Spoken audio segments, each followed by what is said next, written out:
Syafaat, kopi itu digiling, bukan digunting. Apa kabar cinta? Seminggu ini kupersiapkan jiwa untuk mendapatkan hatimu. Perkara kau mengerti atau tidak aku tak peduli. Sengaja ku beli kopi dan karbit di pasar kota.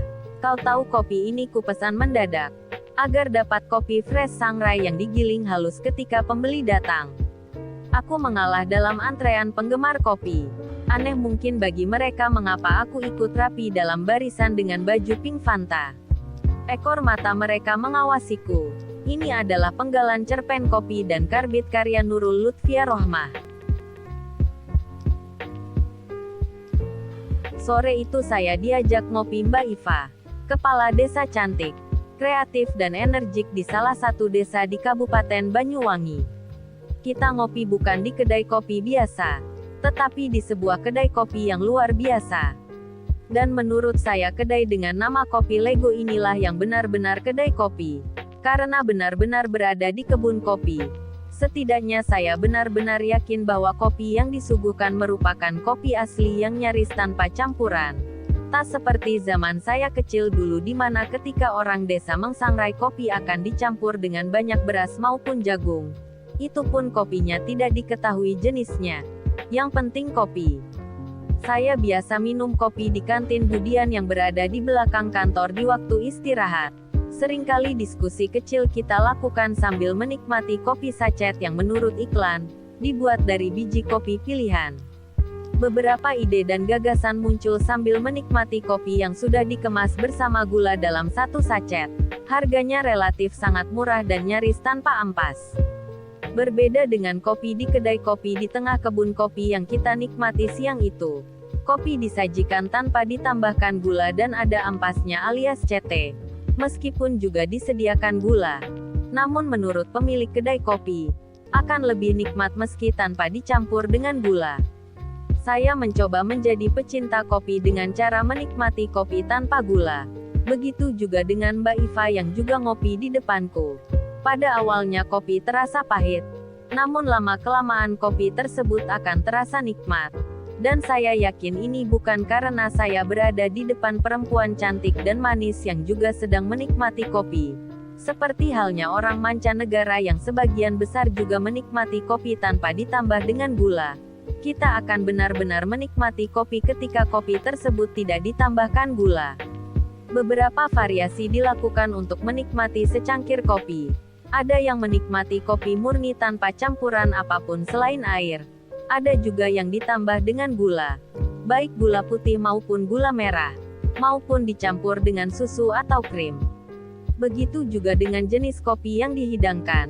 Ada yang senang dengan Robusta, ada juga yang menggemari Arabica, ada juga yang lebih senang dengan Cascara.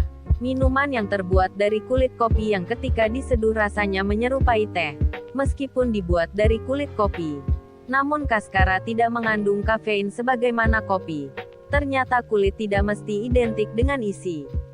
Mungkin jarang yang mengetahui bahwa sebutan kopi lanang yang disematkan pada kopi monokotil, yakni sebutan kopi yang tidak berkeping dua tersebut bukanlah jenis kopi dengan tumbuhan tersendiri.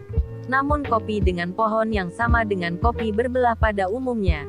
Dengan telaten disendirikan kopi yang tidak terbelah ini, karena nilai jualnya akan lebih tinggi. Begitu juga dengan biji kopi.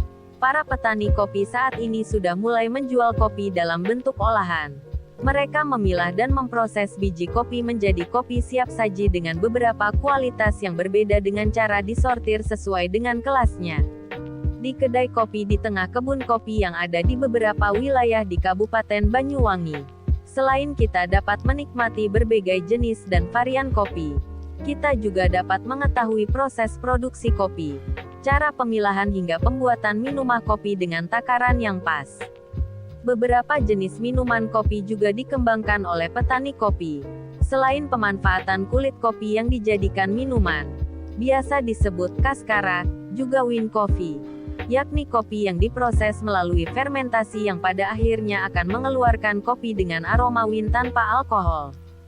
Saya benar-benar menikmati kopi yang sebenarnya. Kopi yang digiling dan bukan kopi yang digunting. Yang tentu akan lebih sehat.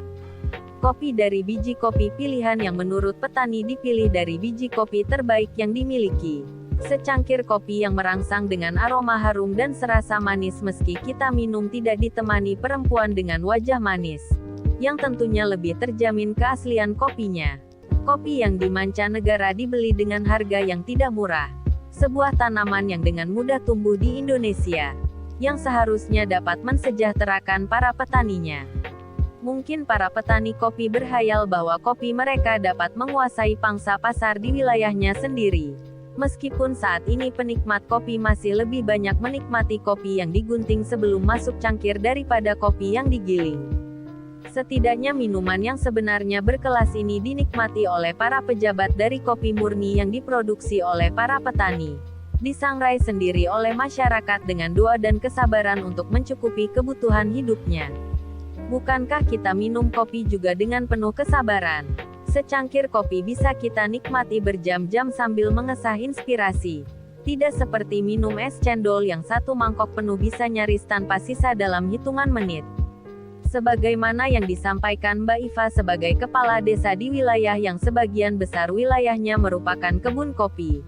Agar kopi yang dihasilkan dari perkebunan rakyat tersebut lebih bernilai daripada sekedar dijual ke pabrik yang kadangkala harganya kurang bersahabat. Berharap masyarakat lebih memilih kopi murni yang diproduksi sendiri daripada kopi yang diseduh secara instan dari kopi yang digunting dari bungkusan sachet seharga tidak sampai Rp1.000 untuk satu gelas kopi. Sekian. Penulis adalah Ketua Lentera Sastra.